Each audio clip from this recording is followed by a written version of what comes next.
En varias ocasiones, varios lectores de Así Prensa me han preguntado sobre qué cosa significa que un sacerdote deje de ser sacerdote y cuáles son las políticas o las medidas que este sacerdote debería tomar, ¿no? Y qué es aquello a lo que le obliga la Iglesia cuando hablamos de una persona que ha sido, antes se llamaba, reducida al estado laical, pero dado que el laicado no es un estado inferior al cual alguien puede ser, entre comillas, reducido, ahora se le llama suspensión o levantamiento del estado clerical, ¿no? Y sobre este tema existen muchas confusiones porque un sacerdote que se ha comprometido ante la Santa Madre Iglesia para vivir su sacerdocio para siempre, sacerdos in aeternum, ¿no? Es decir, sacerdote para toda la vida, y esto significa para toda la eternidad, a diferencia del matrimonio, que recuerden ustedes que el sacramento dice hasta que la muerte los separe. Un sacerdote tiene tres maneras, digamos así, de salir del sacerdocio o de la vida sacerdotal, ¿no? Una es irse, ¿no? Total, es un ser libre, está comprometido con la Iglesia, tiene penas canónicas, ¿no? Si simplemente se va, la persona queda excomulgada. Pero finalmente se puede ir. Yo conozco muchos sacerdotes que dijeron, chao, me voy, me junto con una mujer, me voy a otra parte del planeta, o me voy a otro país, o simplemente desaparezco, ¿no? Las otras dos formas, que son, digamos, que no son esta simplemente desaparición, me voy, ¿no? O simplemente cambio de religión, el caso sobre el que no me interesa profundizar, pero un buen ejemplo es el del padre Alberto Coutié, por ejemplo. El padre Alberto no siguió ningún proceso canónico, dijo de pronto, ahora en adelante soy anglicano, y el padre Coutié para la Iglesia Católica está suspendido, excomulgado, ¿no? No siguió ningún proceso canónico, simplemente se anunció que de ahora en adelante se casaba, ¿no? Ese matrimonio no es válido para la Iglesia Católica, y que ahora es un líder anglicano, episcopaliano, punto. Pero existen dos caminos canónicos para que un sacerdote pueda dejar de forma aprobada por la Iglesia el ejercicio sacerdotal. Uno poco común, que es el de la nulidad sacramental. Es poco común porque es algo equivalente, digamos, a la nulidad matrimonial. Recuerdan ustedes que no existe el divorcio dentro de la Iglesia, pero pueden existir razones que han afectado la raíz del sacramento, ¿no? Una persona que ha sido forzada al sacramento, etcétera, etcétera. ¿Por qué digo que en el caso del sacerdocio es mucho más raro? Porque, como saben ustedes, el proceso de formación de un sacerdote está acompañado en un seminario por formadores, por un director espiritual.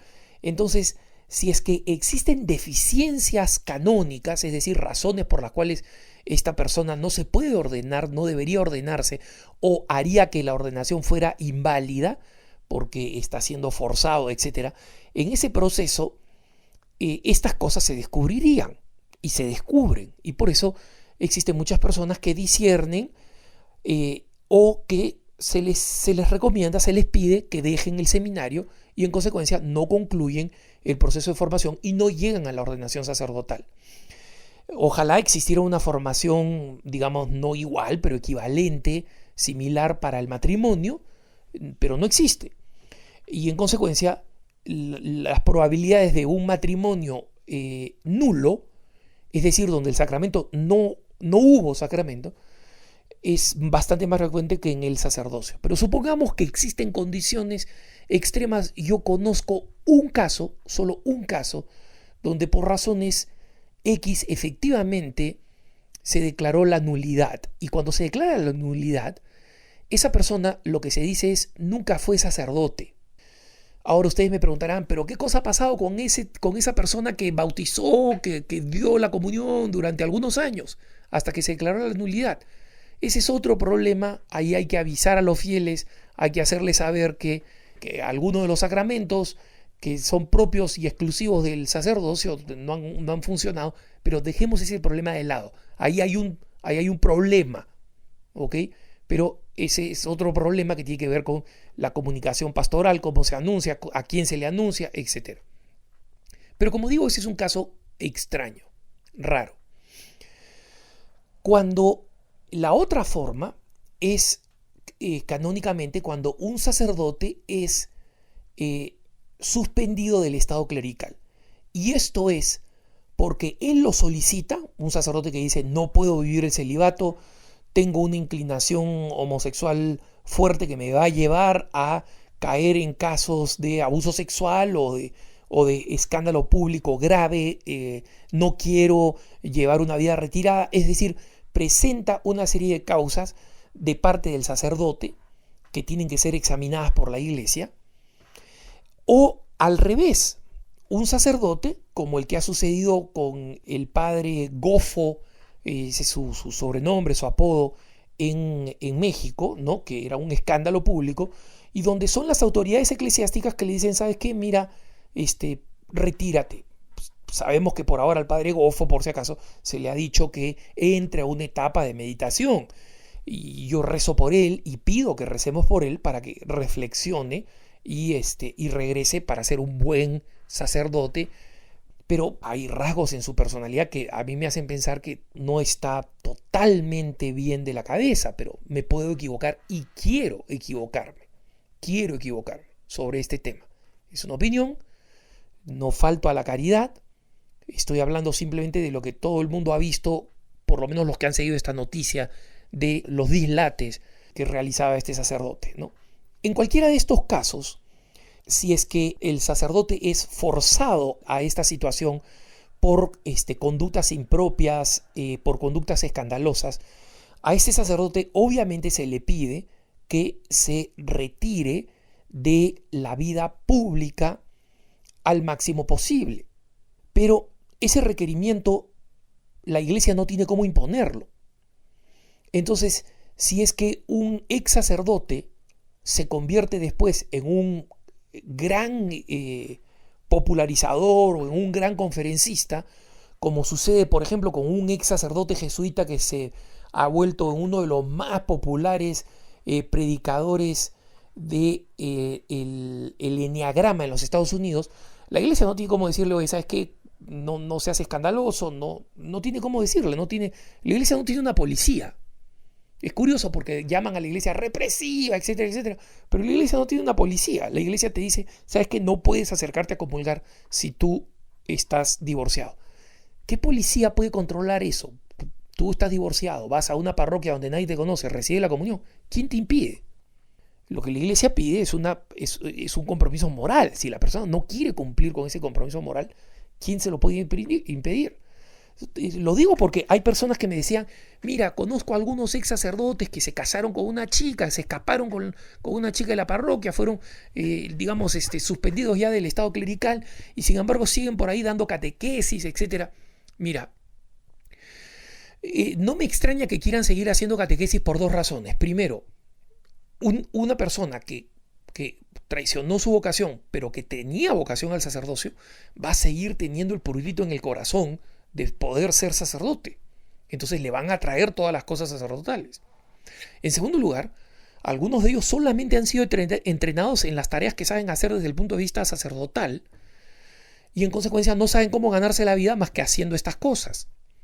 Entonces ahí el problema no está en esta persona, tampoco está en el Vaticano, está en las autoridades concretas del sacerdote o el obispo que permiten que estas personas estén en el circuito catequético siendo motivo de escándalo. Porque si es que un sacerdote fiel da catequesis, explica el evangelio, etc., y un sacerdote que ha abandonado su sacerdocio, que se juntó con una mujer y que, bueno, ha seguido el proceso canónico, pero que finalmente no ha sido fiel a su sacerdocio, también hace la catequesis, ¿cuál es el valor de la fidelidad? Para la iglesia, ¿cuál es el valor de la fidelidad? Y en consecuencia, pueden haber sacerdotes, pueden haber laicos, pueden haber obispos que con toda la buena intención digan, bueno, voy a darle una oportunidad, voy a darle un trabajo. Ese sacerdote, ese obispo, ese lo que sea, tiene que tener muy en cuenta que el bien de los fieles está primero y que no puede ser un motivo de escándalo. Entonces, esta no es una normativa que depende del Vaticano. El Vaticano dice que esta persona no puede ejercer ministerios sacerdotales, no puede vestir como clérigo, etcétera. Pero ahí tienen el que se ha ido, tipo el padre Alberto Coutier, sigue vistiendo como clérigo. Él dice que es sacerdote episcopal ya, ¿no? Pero sigue vistiendo como clérigo, ¿no? Se sigue llamando el padre Alberto. Todos esos signos clericales, cuando una persona es suspendida del estado clerical, no tiene derecho eclesiástico a usarlos. Pero una vez más, si se le da la gana, ¿quién lo puede parar?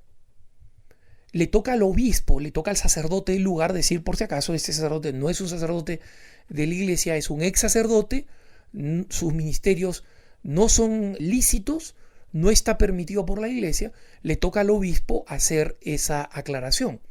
Pero si un sacerdote suspendido quiere engañar a la gente, y muchos lo tratan de hacer, solamente es el pastor del rebaño y las ovejas más astutas las únicas que pueden hacer algo al respecto.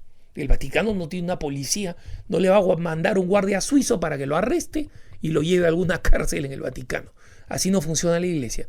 Y en consecuencia, el criterio de libertad que muchas veces la gente ignora o cree que no existe en la iglesia es el fundamental, y si alguien no quiere atenerse a las normas, pues quede en su conciencia. Que tengas un buen día.